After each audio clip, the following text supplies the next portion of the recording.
Hello. Okay, question three revolves a lot around food. So, what is the food like?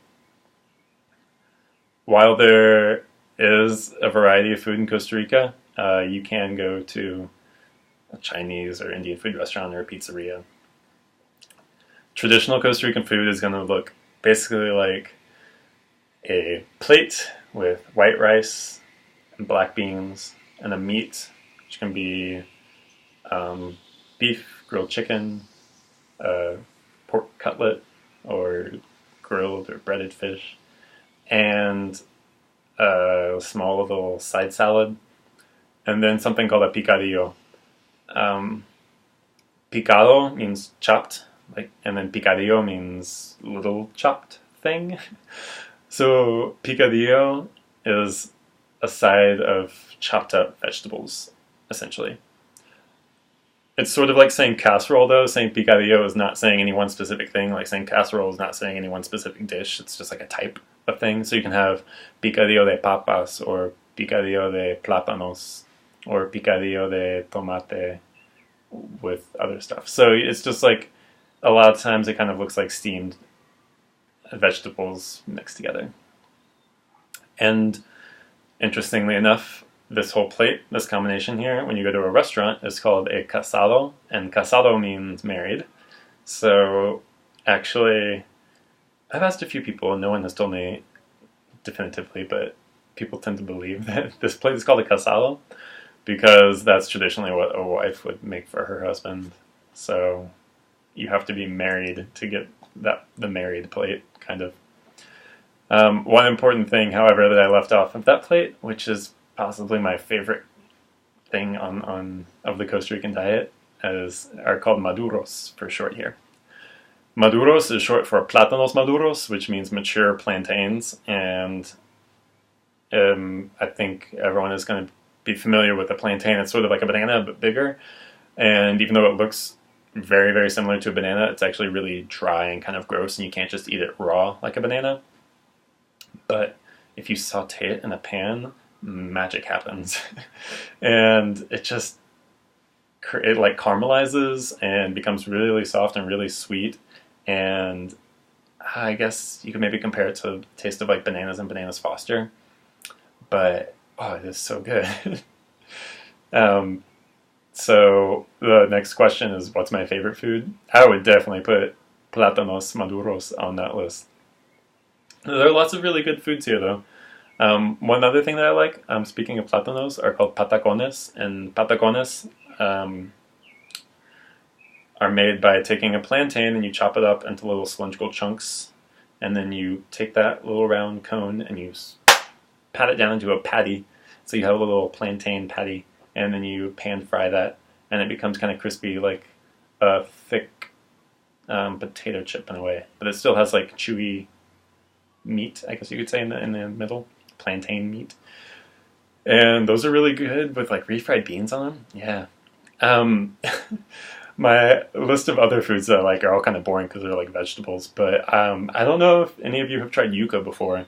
When you hear the word yuca, you might think of yucca, like the yucca plants you think of in like New Mexico and Arizona. So I think they're also called century plants, or century plants look similar. That's actually not what yucca here is. It has an English translation that's a really weird word that no one uses. I can't remember. But yuca is a root vegetable that kind of looks like it looks like poop. It's a long brown cylindrical tubey thing, but you chop it up and it has a white starchy inside like a potato, and you can do anything with that with the yuca that you can do with the potatoes. You can make like mashed yuca, you can make a fried little yuca patty, grilled yuca, you can do anything with it, and it's just it sounds boring because it's really just a starch like a potato, but it's just incredible. I would recommend that all of you go try yuca, fried yuca, and just have your mind blown by the amazingness of something so simple. Another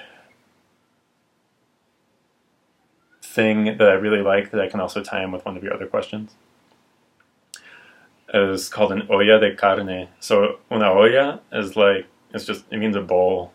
So una olla de carne means like a meat bowl. But that is to say it's like a beef stew in a way. And so it's a chunk of beef and broth, but then you also get a large mixture of vegetables, including yuca. But they're in Costa Rica, and one of your questions is what is the main crop for Costa Rica and for Cervantes? For Cervantes, it's a lot of vegetables, and they are all sort of interesting vegetables that I had not heard of before that end in ote, which I think kind of indicate their specificness to Costa Rica, because that's like a Costa Rica suffix.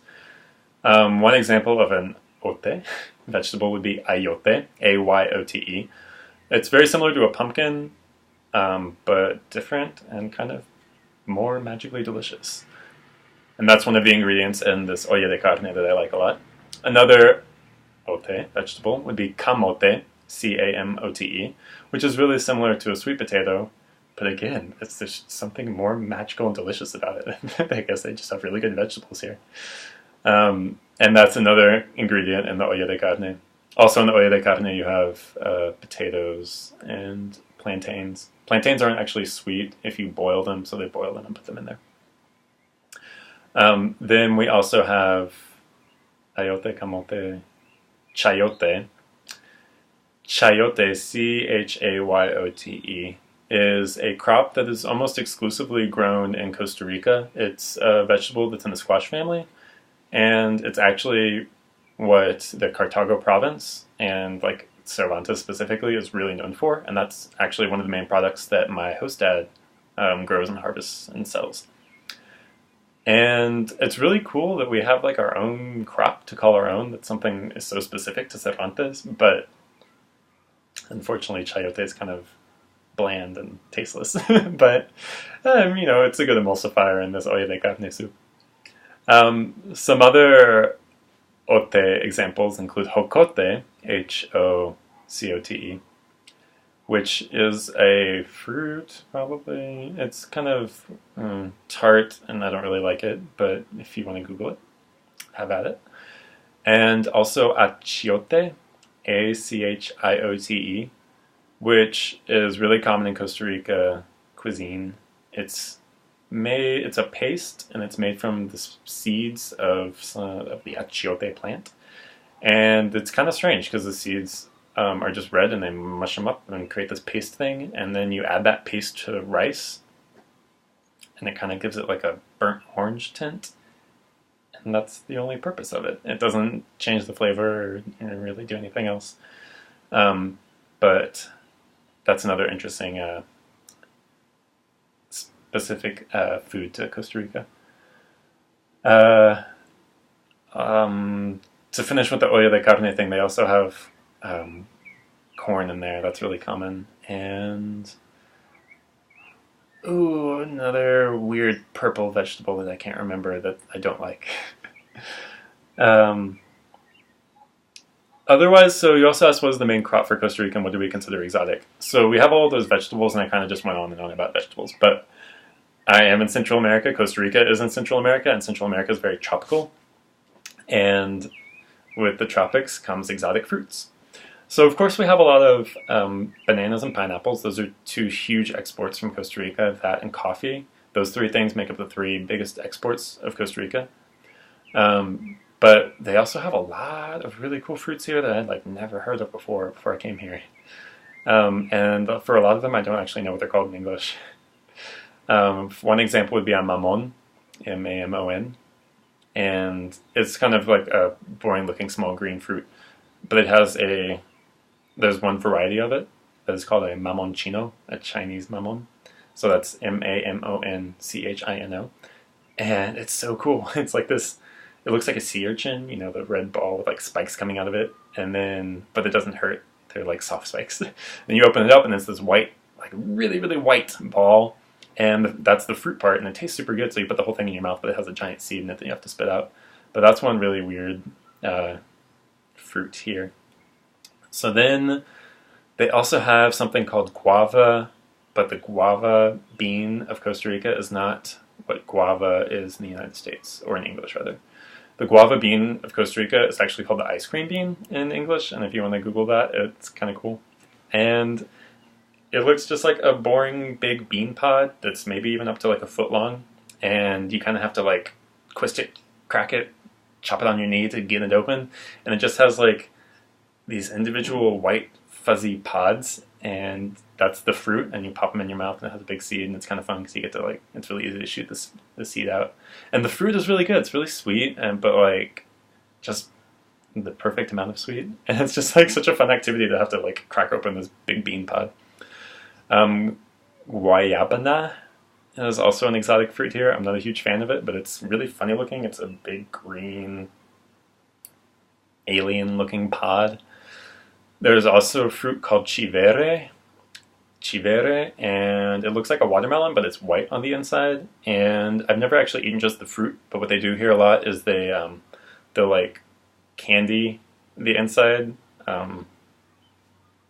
which kind of means they like mix it with sugar and water in a pan and stir it up until it becomes all like super caramelized and yummy and terrible for you.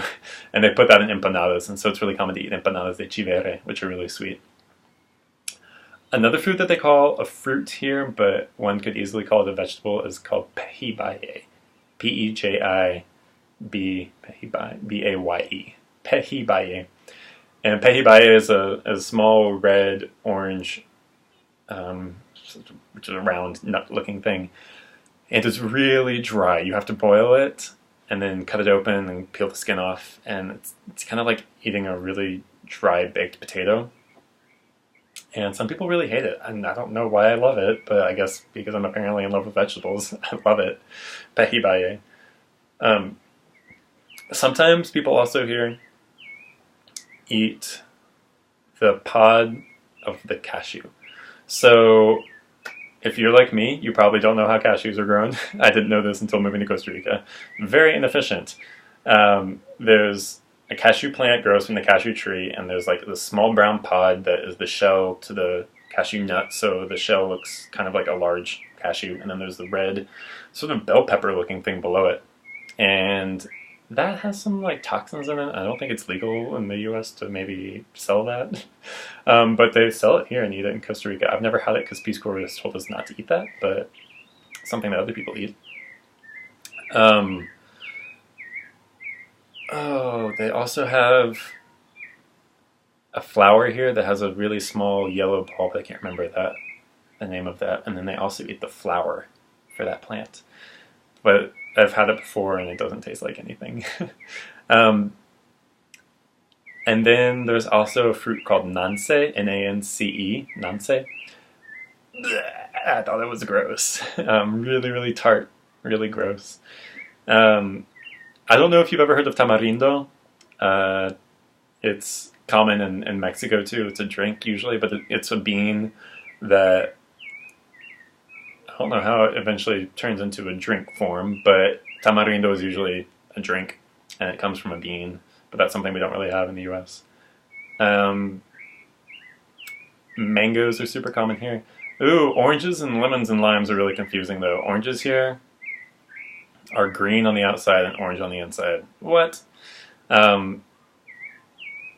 Yeah, but what's confusing is that they don't have lemons and limes, they just have limons, or limones rather, and it's kind of this ambiguous lemon-lime citrus thing, but it's neither lemon nor lime because it's also green on the outside and orange on the inside, and mostly tastes like a lemon, but the colors kind of confuse you. So there's all of that. Mangoes are also super common here and super delicious. One really common thing that I really like about Costa Rica is that it's common for people on the street, or like if you go to a fruit and vegetable vendor, that they will have just a bag of cut up green mangoes with salt. That's really good. Then another really common thing here that I also love are coconuts. You can just go to like a fruit vendor and buy a coconut, and they take a machete, chop it off, and put a straw in it for you, and you get to walk around with your coconut and drink coconut milk. It's fun. And I would call that exotic. Well, your question was if there are any foods that you would consider exotic. Are there restaurants, particularly American imports? So this is a change of subject from the natural and traditional food of Costa Rica to American franchises, and yes, they exist in abundance. In Costa Rica, you can find McDonald's, Burger King, Taco Bell, KFC, Pizza Hut, Subway, Quiznos, Popeyes, Dairy Queen, Papa John's. They even have TGI Fridays and Hooters and Outback Steakhouse. So, yes, there are plenty of American imports here. And they're really popular, especially McDonald's. God, in San Jose, it's out of control how many McDonald's there are. Oh, Starbucks. They also have Starbucks here. So, yes, there's definitely an American presence. Is there a weekly market? Yes, there is. As I mentioned, that's how my host family largely makes their living. My whole host dad's side of the family owns their farm. They grow their vegetables and they sell them at farmers markets on Saturday and Sunday. And they go all the way to San Jose to do that. And so that means they have to wake up at like 3 something in the morning to get to the market by 6 when it opens and have their stand ready. So that's, as you can see, my life involves waking up very early here in Costa Rica. There's not a farmer's market as such in Cervantes itself, but there's one that's open every day in any given big city, including Cartago and San Jose. And then they have larger ones specifically on the weekends, such as the ones that my host family works in. And if you're more of a granola crunching organic locavore, you can also find some sort of more granola crunching hippie farmers markets in San Jose. I only went to one once and I could not afford anything there. But they do exist, and they are common for sure. And last, can Cervantes provide much of what it needs?